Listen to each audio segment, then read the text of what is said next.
bermula di acara penjamuan. Ketika itu, Master Yi menemukan bahwa masakan babinya menjadi gosong karena ulah asistennya yang bernama Leng. Dan karena masakan babi adalah bintang dari hidangan penjamuan, akhirnya Master Yi meminjam golok kepala naga yang menjadi warisan turun-temurun untuk mengganti masakan babinya. Dengan menggunakan golok itu, Master Yi langsung memotong daging babi itu dengan sempurna.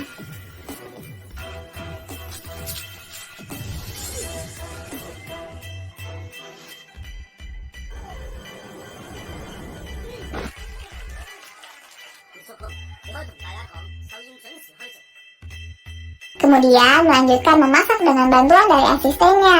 Namun tidak lama kemudian semua pengunjung yang memakan masakan babi itu menjadi sakit. Ternyata yang tadi diberikan oleh Leng bukanlah garam, melainkan obat yang menyebabkan orang yang memakan masakannya menjadi sakit perut. Master Yi yang marah langsung mengejar Leng dan menghajarnya.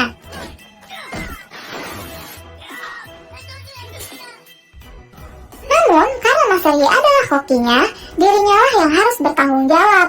Maka dari itu dia diusir dari desa dan tidak layak menjadi pemilik goloknya. Berpindah ke sebuah sekolah kungfu, saat itu sang guru mengadakan kompetisi bahwa barang siapa yang dapat memindahkan lambang sekolah ke tempat asalnya akan menjadi lulusan pertama yang mendapatkan kehormatan dari sekolah. Seketika itu semua murid langsung memperebutkannya dan yang memenangkan kompetisi itu adalah Ken, seorang pelajar jago kungfu yang menyukai memasak. Dan salam perpisahan untuk gurunya adalah semangkok mie yang dibuatnya dengan menggabungkan kungfu dan memasak. Kemudian saat Ken pergi, gurunya menyuruhnya untuk berguru tentang masakan kepada Master Koki yang bernama Sum Waitak dari restoran Sum. Singkat cerita, ketika Ken sampai di restoran, dia tidak sengaja bertemu dengan gadis bernama Ying yang merupakan adik dari pemilik restoran. Bersama dengan datangnya Master Yi ke restoran tersebut. Di sana, Master Yi disuguhkan secangkir teh oleh Ying dan langsung membuat kagum Ching, yaitu sang pemilik restoran. Itu karena Master Yi mengetahui bahan-bahan untuk membuat teh itu secara akurat. Bahkan analisisnya itu membuat Ken penasaran. Master Yi kemudian memesan hidangan yang tidak ada dalam menu, yaitu kubis di air jernih. Seketika itu, pemilik restoran langsung menyanggupinya. Bahkan sang koki yang bernama Sum langsung menyadari bahwa yang memesan hidangan pasti seorang koki. Dan ketika Master Yi mencoba, seketika itu dia terbawa ke masa lalunya ketika sedang bersama kakaknya. Namun komentar tentang masakan itu kurang baik, karena menurutnya pengolahannya telah salah yang mengakibatkan kemurnian dari masakan kubis air jernih menjadi hilang. Setelah mengetahui nama Master Yi, Master Sum langsung menantangnya. Jika dirinya kalah, dirinya akan meninggalkan restoran. Namun jika Master Yi yang kalah, dirinya harus mencuci piring selama setahun. Master Yi yang akhirnya menerima tantangan itu, namun dirinya membutuhkan asisten dan dipilihlah Ken. Makanan yang dibuat oleh Master Sum memang enak, karena itu merupakan menu andalan restoran. Namun menurut Master Yi itu baru lumayan. Saat itu Ying merasa kepanasan ketika menyentuh hidangan Master Yi, karena lapisan kulit dagingnya merupakan gula tipis yang bisa membuatnya tetap panas sehingga seperti masih dalam proses memasak. Dan ketika dicicipi, Master Sum langsung mengakui kekalahannya. Makanan itu bernama 8 bebek keberuntungan, yang sudah lama tidak ada koki yang bisa membuatnya secara sempurna. Ternyata pembuatannya tidak boleh menggunakan pisau, karena kelembutan dan serat dagingnya akan pecah ketika dipotong dengan pisau. Saat itu, Ken mengejar Master Sum yang pergi karena kedatangannya ke restoran adalah untuk berguru padanya. Namun Ken ternyata salah paham, karena Sum Waitak yang merupakan ayah dari Ching dan kakak seperguruan dari Master Yi telah meninggal tahun lalu. Bahkan Ching juga mengetahui kejadian yang telah dialami oleh Master Yi. Namun dirinya yakin bahwa Master Yi tidak bersalah karena seorang yang menyukai memasak tidak akan melakukan itu. Karena sekarang restoran tidak mempunyai koki, Ching akhirnya meminta Master Yi untuk menjadi kokinya. Dan karena Master Yi merasa berkewajiban untuk menjaga restoran Sum, akhirnya dirinya pun menyanggupi walaupun dengan syarat dirinya membutuhkan asisten. Dan Master Yi menginginkan Ken. Tidak lama kemudian, Ken kembali datang dan langsung menantang Master Yi dalam bidang keahlian memotong. Ken memulainya dengan memotong ikan globe, yang mana kecepatan dan ketajaman pisau sangat mempengaruhi hasil.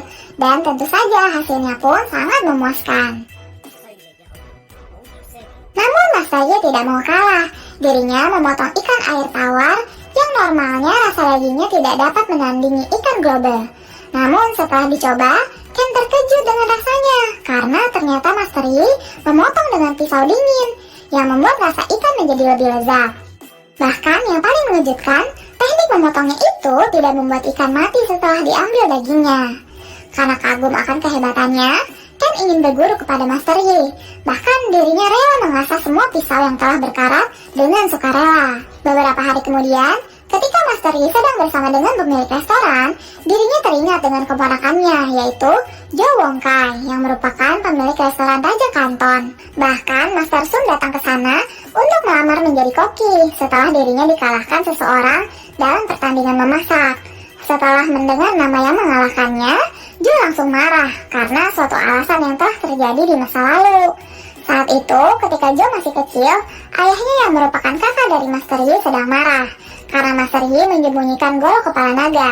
Karena golok itu merupakan simbol koki terhebat yang diwariskan turun-temurun. Mereka berdua ketika itu memperebutkannya, bahkan sampai bertarung.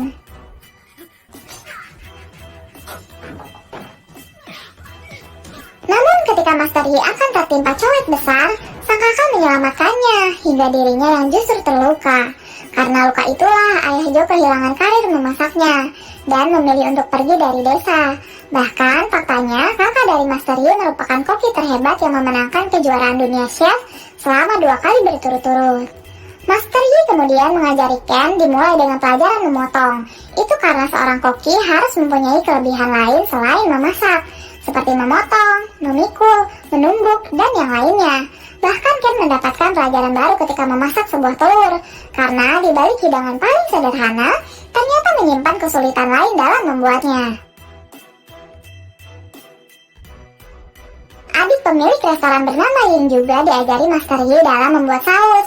Namun ada satu keinginan yang masih belum tercapai, yaitu membuat puding kacang kubus yang akan diajarkan oleh Master Yi di kemudian hari.